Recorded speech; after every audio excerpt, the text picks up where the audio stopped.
Assalamualaikum warahmatullahi wabarakatuh. Perkenalkan, kami dari kelompok 3. Di sini kami akan membahas materi tentang ruang lingkup manajemen perbankan syariah. Yang di dalamnya terdapat 2 poin penting. Yang pertama yaitu mengenai nilai-nilai Islam yang kaitannya dengan operasional perbankan syariah. Yang kedua ada menggolongkan akad tabaru, tijarah, funding, financing, dan jasa pelengkap pada bank syariah. Nah, karena jumlah anggota kelompok kami 3 orang, jadi pembahasannya dibagi 3. Ada yang membahas nilai-nilai Islamnya, ada yang membahas akad tabaru dan tijarah, lalu yang terakhir yaitu jasa pelengkap pada bank syariah. Materi yang pertama mengenai nilai-nilai Islam yang berkaitan dengan operasional.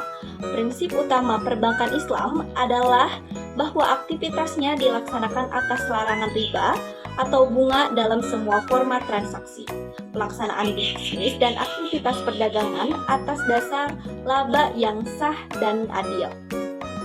Pemberian zakat, larangan monopoli, dan konversi demi pengembangan bisnis untuk kepentingan masyarakat secara halal. Penerapan nilai-nilai Islam dalam perbankan syariah dapat dilihat pada saat bank syariah melakukan transaksi keuangan dengan nasabahnya.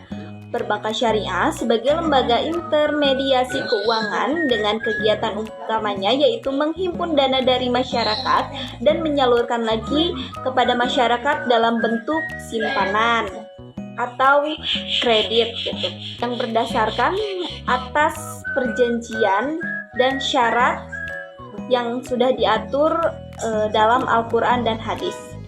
Pengertian muamalah. Muamalah merupakan bagian dari hukum Islam yang mengatur hubungan antara dua belah pihak atau lebih, baik antara seorang pribadi dengan pribadi lain maupun antar badan hukum seperti perseroan, firma, yayasan, negara, dan sebagainya. Dalam bermuamalah, dua pihak yang melakukan transaksi diposisikan mempunyai kedudukan yang sama dalam hak dan kewajiban. Adanya prinsip-prinsip muamalah terimplementasi dalam undang-undang perbankan itu karena prinsip-prinsip muamalah bersifat universal yang dijunjung tinggi oleh nilai-nilai kemanusiaan. Prinsip muamalah yang pertama, prinsip keadilan.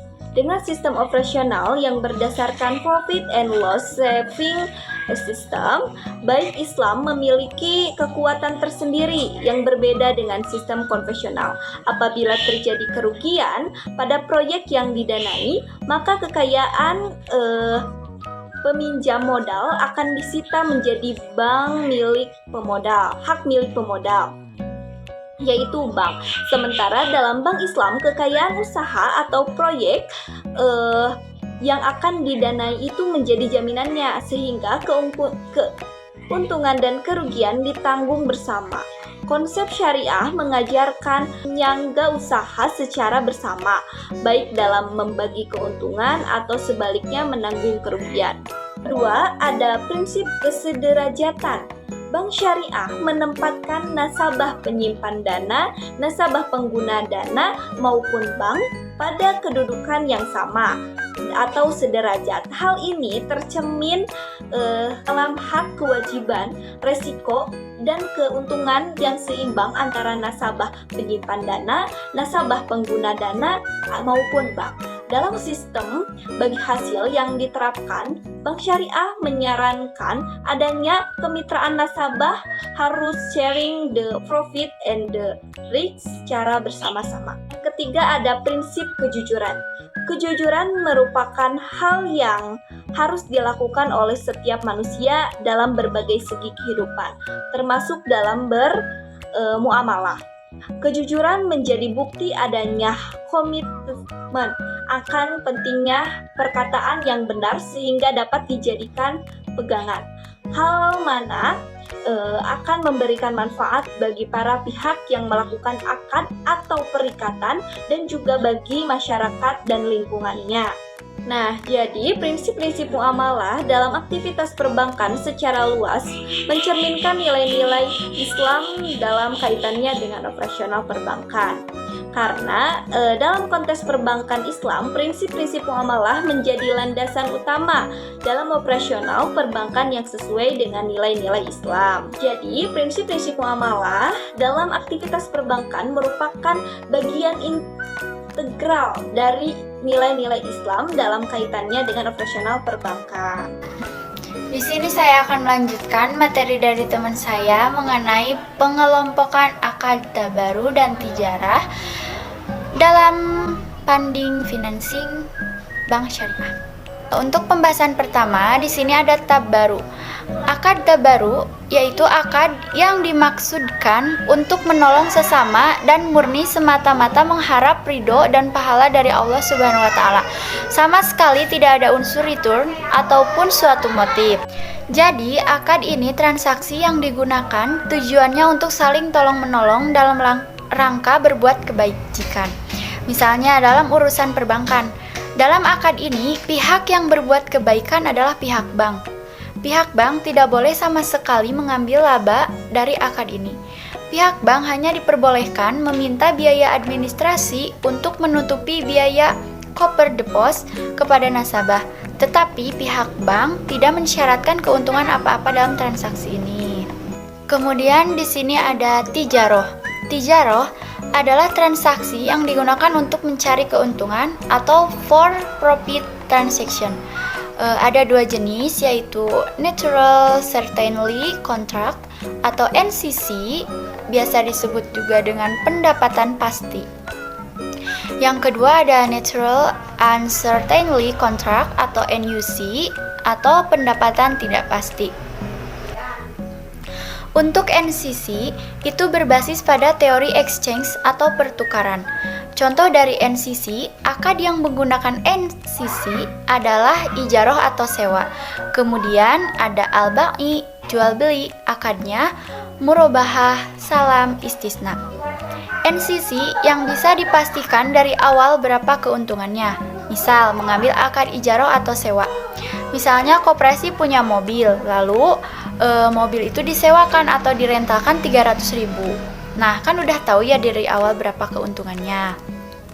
Kemudian di sini ada NUC. Nah, untuk NUC itu berbasis pada teori kerjasama atau pendapatan tidak pasti gitu. Akad yang masuk ke dalam golongan NUC ada musyarakah, murabahah. Dalam bidang pertanian ada mujaroah, ada lagi muraqabah, musyakoh. Itu sebagian akad yang masuk ke dalam golongan NUC. Basis teori NUC tidak dipastikan di awal atau tidak diketahui keuntungannya di awal. Jadi ibarat kalau dalam berjualan ya, itu kita berjualan dulu baru tahu hasilnya berapa gitu. Misalkan kan kalau berjualan atau kerjasama tiap bulan nggak nentu ya, kadang untung, kadang rugi, kadang keuntungan naik, kadang sedikit gitu. Lalu di sini ada funding atau penghimpun dana adalah sejumlah uang yang diberikan oleh organisasi maupun pemerintah atas dasar kesepakatan. Dalam artian mungkin ada persyaratan kontrak tertentu dalam perjanjian ini, tapi tidak ada persyaratan untuk membayar kembali modalnya seperti sumbangan yang dibuat oleh pemerintah maupun dermawan. Lalu di sini ada manfaat funding atau penghimpunan dana. Itu ada 3. Yang pertama bagi bank, yang kedua bagi pemilik uang, yang ketiga bagi pemerintah. Bagi bank, dengan berhasilnya menghimpun dana dari masyarakat, berarti memiliki atau menambah modal kerja untuk pemberian pinjaman atau pembiayaan atau kredit bagi masyarakat yang membutuhkan. Bank juga memperoleh pendapatan atau bagi hasil keuntungan dari nasabah yang mendapatkan pembiayaan dari bank tersebut. Lalu yang kedua bagi pemilik uang. Bagi pemilik uang berarti menjadikan uang produktif. Nah, dengan adanya usaha penghimpunan dana, uang yang menganggur tadinya menganggur nih bisa menjadi produktif menghasilkan keuntungan. Yang ketiga bagi pemerintahan. Nah, dengan berhasilnya bank menghimpun dana dari masyarakat berarti mengurangi volume uang yang beredar. Ini merupakan salah satu usaha dalam rangka mengendalikan inflasi.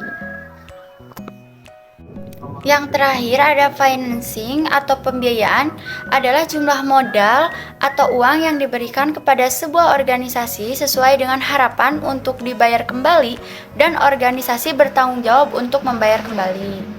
Dalam financing atau pembiayaan terdapat beberapa jenis produk pembiayaan. Yang pertama ada pembiayaan modal kerja syariah, yaitu pembiayaan yang diberikan perusahaan untuk memenuhi kebutuhan modal kerja, contohnya kepada pelaku UMKM. Yang kedua ada pembiayaan investasi syariah, yaitu penanaman dana dengan maksud untuk memperoleh manfaat atau keuntungan di kemudian hari, contohnya memberikan jenis pembiayaan ini kepada investor atau perusahaan untuk mengembangkan usaha mereka. Yang ketiga ada pembiayaan konsumtif syariah, yaitu pembiayaan yang diberikan untuk tujuan di luar usaha, pada umumnya untuk memenuhi kebutuhan sekunder seperti pembelian rumah, kendaraan, peralatan elektronik, dan pendidikan. Yang keempat ada pembiayaan sindikasi, yaitu pembiayaan yang diberikan kepada lebih dari satu lembaga keuangan bank untuk satu objek pembiayaan tertentu. Yang kelima ada pembiayaan takeover, yaitu pembiayaan yang timbul akibat takeover terhadap transaksi non-syariah yang telah berjalan yang dilakukan oleh bank syariah atas permintaan nasabah, seperti pengalihan utang bank dari konvensional ke bank syariah. Yang terakhir ada pembiayaan letter of credit, yaitu pembiayaan yang diberikan dalam rangka memfasilitasi transaksi impor dan ekspor nasabah. Jasa pelengkap pada bank syariah. Yang kesatu ada aran. Aran adalah menahan salah satu harta milik si peminjam sebagai jaminan atas pinjaman yang diterimanya. Barang yang ditahan tersebut memiliki nilai ekonomis, dengan demikian pihak yang menahan memperoleh jaminan untuk dapat mengambil kembali seluruh atau sebagai piutangnya. Secara sederhana dapat dijelaskan bahwa aran adalah jaminan yang utang atau gadai. Aran adalah menahan suatu dengan cara yang dibenarkan yang kemungkinan untuk ditarik kembali, yaitu menjadikan barang yang mempunyai nilai harta menurut pandangan syariah sebagai jaminan hutang, sehingga orang yang bersangkutan boleh mengambil hutang semuanya atau sebagian. Yang kedua ada al-hawalah, adalah pengalihan utang dari orang yang berutang kepada orang lain yang wajib menanggungnya. Dalam istilah para ulama, hal ini merupakan pemindahan beban dari muhil atau orang yang beruntung menjadi tanggungan muhal paih atau orang yang berkewajiban membayar hutang.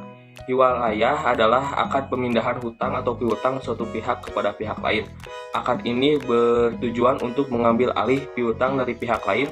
Dengan demikian, hiwalayah adalah pengalihan hutang dari orang yang berutang kepada orang lain yang bersedia menanggungnya dengan nilai yang sama dengan nilai nominal hutangnya.